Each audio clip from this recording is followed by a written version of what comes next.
नमस्कार दोस्तों, BJMH education centre YouTube channel में आपका स्वागत है। हम राजनीति शास्त्र पॉलिटिकल साइंस कक्षा 12वीं से डी देख रहे हैं। सभी में एक जैसे प्रश्न थे, प्रश्नों का क्रम अलग अलग था। तो पॉलिटिकल साइंस राजनीति शास्त्र का पेपर हम देख रहे हैं। प्रश्न क्रमांक 1 है अपना, सही विकल्प चुनकर लिखिए। सन 1977 से 1979 तक गैर कांग्रेसी पार्टी के प्रथम प्रधानमंत्री कौन थे? तो इसका उत्तर है Morarji Desai. Bolshevik communist party के संस्थापक कौन थे? Vladimir Lenin. आसियान की स्थापना हुई थी 1967। स्वतंत्रता के समय मणिपुर के महाराजा कौन थे? तो महाराजा बोधचंद्र सिंह। संयुक्त राष्ट्र संघ का प्रथम महासचिव कौन थे? ट्राइगब ली। द्वितीय पंचवर्षीय योजना के योजनाकार कौन थे? PC महालनोबिस। प्रश्न क्रमांक 2 है, रिक्त स्थानों की पूर्ति कीजिए। 2002 में भारत ने क्योटो प्रोटोकॉल पर हस्ताक्षर की। दूसरा है, गुजरात दुग्ध विपणन संघ का प्रसिद्ध नाम अमूल है। तीसरा है, स्वतंत्रता के समय देशी राजवाड़ों की संख्या 565 थी। बिहार में संपूर्ण क्रांति का आह्वान जयप्रकाश नारायण ने किया। भारत ने शांति सेना श्रीलंका में सन 1987 में भेजी। रूस के प्रथम निर्वाचित राष्ट्रपति येल्त्सिन थे। प्रश्न क्रमांक 3 है, सत्य असत्य लिखिए। ग्लोबल वार्मिंग प्रलय का कारण होगा। असत्य। सार्क का मुख्यालय काठमांडू में स्थित है। सत्य। यूरोपीय यूनियन के झंडे में धान की 10 बालियां हैं। असत्य।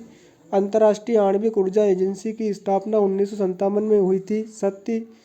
राज्य पुनर्गठन आयोग 1953 के अध्यक्ष न्यायमूर्ति फजल अली थे। सत्य। भारतीय सेना में सन 1961 में सैनिक कार्रवाई द्वारा गोवा को मुक्त कराया। सत्य। प्रश्न क्रमांक 4 है, सही जोड़ियां बनाइए। बांग्लादेश को भारत द्वारा मान्यता। तो 1971। उत्तर अटलांटिक संधि संगठन अप्रैल 1949। मानवाधिकार दिवस 10 दिसंबर को मनाया जाता है। रियो डी जनेरियो का पृथ्वी सम्मेलन 1992 में हुआ था। विश्व एड्स दिवस 1 दिसंबर को मनाया जाता है। भारत द्वारा प्रथम परमाणु परीक्षण 1974 में हुआ था।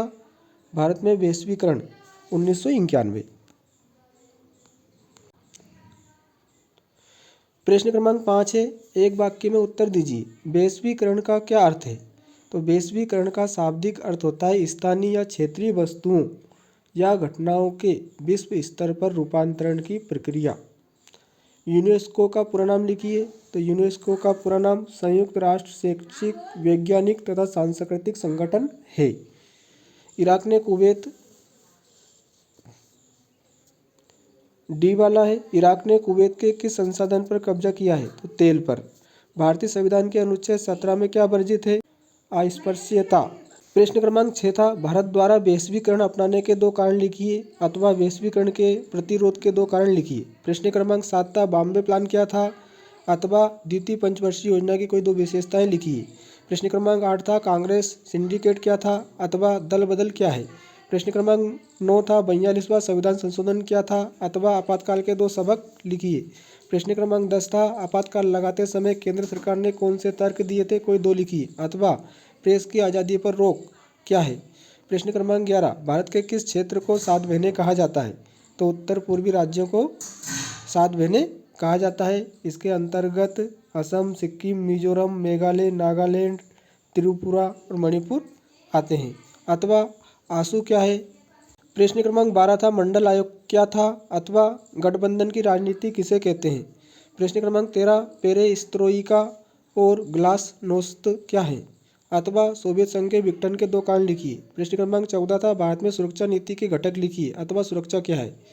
प्रश्न क्रमांक 15, भारत के पावन वन प्रांतर क्या है अथवा साझी संपदा संसाधन किसे कहते हैं। प्रश्न क्रमांक 16, सोवियत संघ के विघटन के परिणाम लिखिए अथवा सोवियत प्रणाली की कोई 3 दोष लिखिए।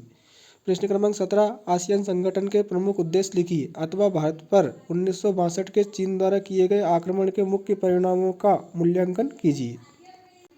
प्रश्न क्रमांक 18, विपक्षी पार्टियों के उद्भव के मुख्य कारण लिखिए अथवा प्रथम आम चुनाव से वर्तमान आम चुनाव तक मतदान के बदलते तरीकों को स्पष्ट कीजिए।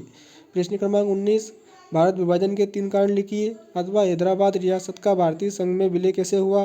प्रश्न क्रमांक 20, अंतर्राष्ट्रीय संगठन के कार्य लिखिए, अथवा संयुक्त राष्ट्र संघ के कौन कौन से अंग हैं, इनमें से सुरक्षा परिषद का वर्णन कीजिए। प्रश्न क्रमांक 21, सार्क संगठन के उद्देश्य लिखिए, अथवा दक्षिण एशिया के विकास में सार्क देशों के योगदान की व्याख्या कीजिए। प्रश्न क्रमांक 22 था, पूर्वोत्तर राज्य की 4 प्रमुख क्षेत्रीय आकांक्षाएं लिखिए, अथवा अलगाववादी आंदोलन देश के विकास में बाधक है, समझाइए। प्रश्न क्रमांक 23 था, ताशकंद समझौता एवं शिमला समझौते को स्पष्ट कीजिए, अथवा भारत और बांग्लादेश के मध्य मनमुटाव के प्रमुख बिंदुओं को लिखिए।